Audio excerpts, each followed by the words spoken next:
Faltan 8 minutos para la hora 17. Seguimos hablando de lo que pasó en Brasil, donde son más de 1.500 las personas arrestadas y las investigaciones continúan. Entablamos contacto desde Porto Alegre con el periodista Gustavo Fogaça, a quien le agradecemos estos minutos. Gustavo, un placer reencontrarte. Habíamos hablado la semana pasada. Era difícil imaginarse que iba a pasar lo que pasó el domingo. Hola Nacho, amigo querido, un saludo, un gusto estar acá contigo y con todos los amigos de News. Era imprevisible quizás, pero mucha gente, inclusive gente de la seguridad del gobierno federal, había apuntado a la posibilidad de que alguna cosa iba a suceder, pues había muchos movimientos en las redes bolsonaristas, principalmente en los grupos de chat como Telegram o WhatsApp, a donde empezaron a utilizar símbolos y simbologías para hablar de temas referentes a lo que sucedió el domingo, de invasión, de predios, de patrimonio, de personas. Empezaron a usar sinónimos para significar lo que iban a hacer y se identificó que algún movimiento raro se iba a suceder el domingo. De hecho, cuando el secretario de la Seguridad del Distrito Federal, ex ministro de Justicia del gobierno Bolsonaro, a quien recién ahora, hace 2 minutos, el ministro del Supremo Tribunal Federal, Alexandre de Moraes, decretó su prisión. Estoy hablando de Anderson Torres. Anderson Torres, cuando llegó a la Secretaría de Seguridad del Distrito Federal, era su responsabilidad, estaba a su cargo toda la cuestión policial, toda la cuestión de seguridad de este evento del domingo, y él llega a asumir a ese puesto en el DF, saca a todos los especialistas que estaban abajo de él, los demite, trae gente de su confianza y viaja a Estados Unidos. Está en Orlando en este momento, ¿no? Y deja, como no se sabe, se está investigando, pero deja, como he dicho, que esas personas que estaban ahí el domingo tenían total libertad de hacer lo que querían, de lo que tenían ganas de ir y de lo que se descubrió después estaban planeando hace algún tiempo en las redes sociales. O sea, todo lo que pasó el domingo no fue una manifestación orgánica, natural, democrática de personas que querían expresar su insatisfacción con cualquier cosa como está garantizado en la Constitución.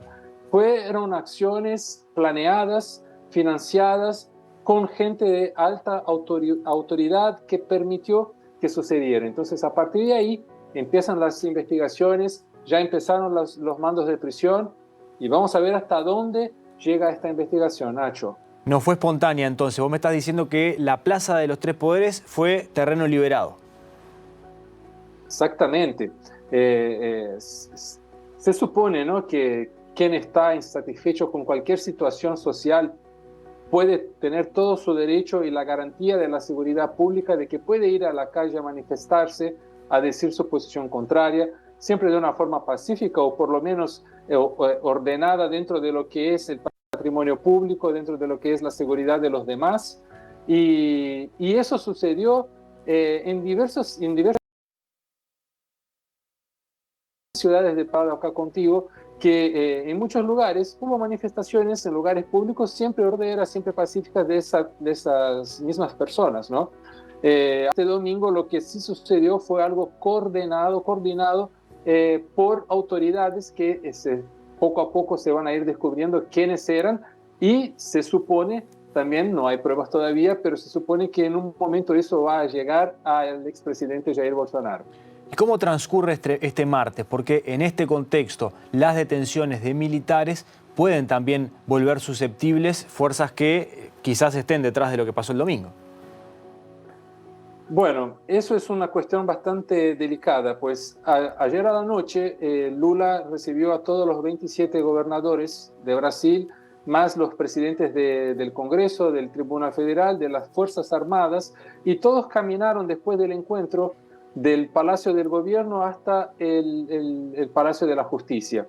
Y en esa caminada simbólica, histórica, estaban todos juntos, se hicieron varias fotos que van a entrar para la posteridad, y luego hubo declaraciones de los jefes de las Fuerzas Armadas de que el ejército está totalmente al lado de la democracia, totalmente al lado del actual gobierno, y que va a hacer todo lo necesario para que esas personas sean identificadas, que sean enjuiciadas y que tengan el peso de la ley sobre sus acciones. O sea, a principio, en términos oficiales, el ejército y las Fuerzas Armadas están al lado de Lula y del gobierno federal. Obviamente se va a descubrir en esas investigaciones quizás generales, capitanes, personas que están conectadas al ejército y a las demás Fuerzas Armadas que participaron o que autorizaron o que estuvieron de alguna forma envolvidas en lo que pasó el domingo. Pero por ahora es una cuestión de investigación de la policía. Y esa reunión de Lula con los gobernadores, la caminata a la que hacías referencia, ¿significa o se puede leer como que aquellos gobernadores cercanos a Bolsonaro se desmarcan de lo que pasó el domingo? Exactamente. Una cosa que se habló mucho acá en Brasil es que todos estos movimientos, todas esas acciones golpistas de esa extrema derecha, lo único que está haciendo es fortalecer más todavía la figura de Lula, de PT y de este gobierno, su tercer gobierno, que es un gobierno de Frente Amplia, a donde partidos del centro, del centro izquierda, de la centro derecha, también están juntos a Lula. Y de alguna forma los gobernadores que estaban más conectados a Bolsonaro y que inclusive hicieron campaña para el expresidente, estuvieron ahí, apoyaron, hablaron y declararon estar totalmente al lado de Lula. Uno de ellos es Tarcísio Freitas, el gobernador de São Paulo, que fue exministro de Bolsonaro y que claramente a partir de anoche se puede decir que rompió de forma total con Bolsonaro, pues fue uno de los gobernadores que habló en el encuentro y que dijo claramente ser contra todo lo que sucedió el domingo y que el estado de São Paulo, que es el más rico, el más populoso y quizás el más fuerte de la nación, está totalmente al lado de Lula y de la democracia. Se informa desde el gobierno, desde la justicia, que empiezan a identificar a quienes están detrás de la organización de traslados de los militantes de los distintos puntos del país hacia Brasilia. Pero se habla también de quienes financiaron, aunque no hay demasiada información aún. ¿Se puede aportar algo? ¿Hay indicios? Bueno, sí, hay indicios. La Policía Federal y del Distrito Federal prendió a 1.500 personas, siendo de esas 1.500, 229 fueron en el momento de delito flagrante, ¿no? Fueron agarradas en ese momento, acosadas en ese momento, o sea, esas personas ya fueron directamente a una prisión federal. Las demás están ahí en un acampamento militar esperando a sus debidos procedimientos jurídicos.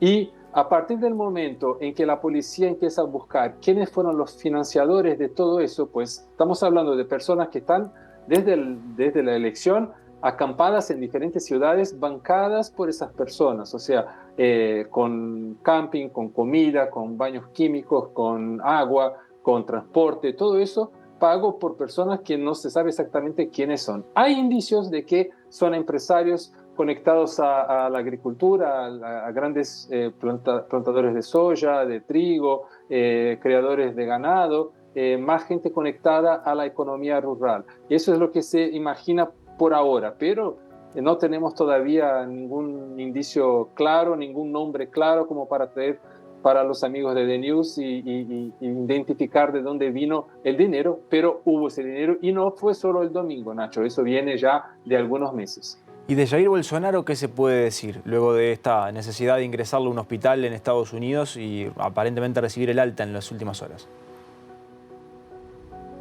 Los colegas, me río un poco, pues es siempre muy interesante cómo reacciona Jair Bolsonaro cuando las cosas se ponen un poco más difíciles para él, sea como presidente como por ahora, ¿no? Los colegas de UOL, que es un portal de noticias acá de Brasil, hizo una nota muy interesante con todas las veces que Bolsonaro se internó en un hospital durante su gobierno. Y todos los días que él entró en un hospital hubo algún escándalo, alguna polémica, alguna situación de corrupción o algo que en los noticieros fue muy fuerte. O sea, siempre fue una acción, por lo que muestra su pasado, para defenderse de cosas fuertes, ¿no? De cosas fuertes contra él. Entonces, no se sabe exactamente qué tiene, obviamente que él, desde que tuvo ese atentado en las elecciones del 2018, eventualmente tiene que ir al hospital para ver cómo está su intestino y todas las partes que fueron afectadas, pero da la casualidad que siempre va en un día que sucede algo importante contra él. Entonces, ¿qué pasa jurídicamente hoy? No hay cómo extraditarlo de Estados Unidos a Brasil, pues acá en Brasil él no es todavía acusado de ningún crimen o condenado a algún crimen. Y mismo que fuera condenado a un crimen, ese crimen tendría que ser reconocido como crimen en Estados Unidos para que hubiera ahí sí el principio de común acuerdo entre las dos naciones para que el gobierno norteamericano lo enviara de vuelta a Brasil. Pero hay una otra versión que están trabajando fuertemente acá personalidades del gobierno, que es el del cancelar su visa, que no se sabe si está con una visa de turista o si es con una visa A1. Pues es bueno recordar que él fue a Estados Unidos todavía como presidente, entonces puede haber entrado con una visa de autoridad. Caso haya entrado con una visa de autoridad, el gobierno norteamericano es bien claro, tiene una permanencia máxima de 30 días y a partir de eso tendría que sacar una otra visa. Si fue con una visa de turista, tiene 6 meses. Sea la primera o la segunda posibilidad, si el gobierno norteamericano identifica que Bolsonaro es una persona no grata en el país, una persona inconveniente o que puede traer problemas políticos, económicos o inclusive por la ley de seguridad norteamericana de terror, va a ser deportado a Brasil inmediatamente. Eso va a depender también de una voluntad política del gobierno de Estados Unidos. Y es bueno recordar, Nacho, que ayer mismo el presidente Joe Biden lo llamó a Lula para ponerse a su total disposición, al gobierno de Estados Unidos a su total disposición, y lo invitó para que fuera a Washington en febrero y Lula aceptó, o sea, debe ir a visitar al presidente norteamericano en febrero. Entonces, hay una buena amistad, hay una buena comunicación entre los gobiernos, voluntad política, digamos, que podría haber. Pero hay una contrarrespuesta a todo eso, que es caso el gobierno norteamericano cancele cualquiera de las visas de Bolsonaro y decida deportarlo, el Bolsonaro puede pedir asilo político a Estados Unidos por sentirse perseguido en su país y tener su vida en riesgo por esa persecución política. Y ese proceso, ese pedido de asilo político en Estados Unidos puede tardar varios meses. Y mientras tarda esos meses, él debe seguir en Estados Unidos. O sea, no creo que veremos a Jair Bolsonaro en Brasil muy pronto, y hasta porque en ese momento no sería un buen momento para que venga, pues las investigaciones, toda la fuerza política de todos los ministerios, de la justicia, de la prensa, está toda haciendo un círculo alrededor de él y de sus compañeros y de las personas que lo apoyaron. O sea, en algún momento su nombre va a aparecer conectado a todo eso. Entonces, me imagino que por consejo de sus abogados y de sus compañeros, que Bolsonaro intentará quedarse en Estados Unidos el máximo de tiempo posible. En cualquier caso, mientras Gustavo te cuento y le cuenta a la audiencia que estamos viendo imágenes en vivo, porque en las cámaras de News está por ingresar justamente a los edificios que fueron vandalizados el pasado domingo. En cualquier caso, hablando de Bolsonaro, la hipótesis de que retorne por sus propios medios sigue siendo la más lejana. Si ya no se sabía cuándo iba a volver, el viernes mismo que se fue, ahora es todavía más impensado que vuelva si no es en alguna de las eventualidades que describías. Exactamente, ahí te digo una opinión personal mía, no creo que quiera venir, la verdad es esa, él no quiere venir y solo vendrá caso sea por una fuerza mayor, algo que venga de afuera, una autoridad norteamericana que lo obligue a salir del país y mismo así como dije, tiene el recurso del pedido de asilo político que le puede dar algunos meses más en Norteamérica, así que me imagino que no lo veremos a Bolsonaro acá respondiendo a cualquier tipo de proceso de investigación muy temprano. Mientras seguimos viendo esas imágenes y ahí justamente se da el ingreso de la cámara de News a los edificios, sede del Palacio de Planalto, también del Tribunal y también del Congreso. ¿Hay ya un estimado de cuánto costarán estos daños a Brasil? No, todavía no, pero hay una movimentación del Tribunal de Cuentas, el TCU, que quiere poner el costo de lo que van a levantar en los presos, ¿no? Que paguen de alguna forma por lo que hicieron, por lo que rompieron. Y eso sería inédito en la historia de Brasil en términos de manifestaciones, y también hay muchos abogados y personas del derecho que no están de acuerdo con ese procedimiento. Hasta inclusive se dice que puede crear un sentimiento de venganza o de una situación de obligar a las personas que paguen sin saber si fue esa persona que hizo qué cosa. No hay como tipificar, ¿no? Cada crimen, pues no está todo filmado, no está todo, no se sabe quién rompió una ventana, quién rompió un sillón, quién rompió un cuadro. Entonces es muy difícil tipificar ese tipo de crimen e identificar quién hizo qué. Pero igual, de todas formas, me imagino que cuando se tenga ese valor total, y hay muchas obras de arte que no tienen un valor específico, pues son obras como, por ejemplo, un reloj del siglo XIX, que fue en verdad del siglo XVIII, pero que entró en el Imperio Portugués en el siglo XIX y se vino hasta Brasil hasta hoy, o sea, muchos siglos, a donde estuvo en seguridad y nada pasó, y en un día lo destruyeron completamente. Un reloj que era del reino de Luis XVI en Francia. O sea, varias El de obras de Martinot. arte, el Martino exactamente, y como otros cuadros importantes de artistas brasileños como Di Cavalcante, como Tarsila de Amaral y otros autores que tenían sus obras expuestas ahí en los palacios de gobierno, de justicia, del Congreso, que fueron lamentablemente depredados, y algunos no tienen restauración. ¿Y cómo uno va a poner precio en eso, Nacho? El problema de obras de arte tan grandes es que es muy difícil precificarlas, y ahí levantar el valor de todo eso es aproximado, por eso también cuesta un poco llegar a un valor total. Y Gustavo, mientras vemos esas imágenes de Plan Alto, de la zona donde se realizó la invasión el pasado domingo, de los daños, y escuchamos tu descripción de los costos, pero sobre todo el valor, no medido en dinero, sino en historia, en arte, incluso valor emotivo, son pedazos de la historia de Brasil. Como brasileño, ¿qué te genera, saliendo un poquito del rol de periodista, qué te genera haber visto lo que viste el domingo? Imagino que en algún momento se pasa el miedo también por dentro de saber qué va a pasar después, porque en el momento que se da la invasión era todo interrogantes. Claro, te cuento la verdad, ¿no? Me pone muy triste ver todo eso, pues yo me considero un demócrata, y siempre apoyo voy a sacrificar todo lo posible para que quien piense distinto a mí tenga la oportunidad de decir lo que piense y ponerse en su posición y tener el derecho de decir lo que piense. Caso esa persona pase de la ley, será juzgado por algo, pero tiene el derecho de expresarse, ¿no? Entonces, que esas personas tenían el derecho de ir a la calle y expresarse, tenían.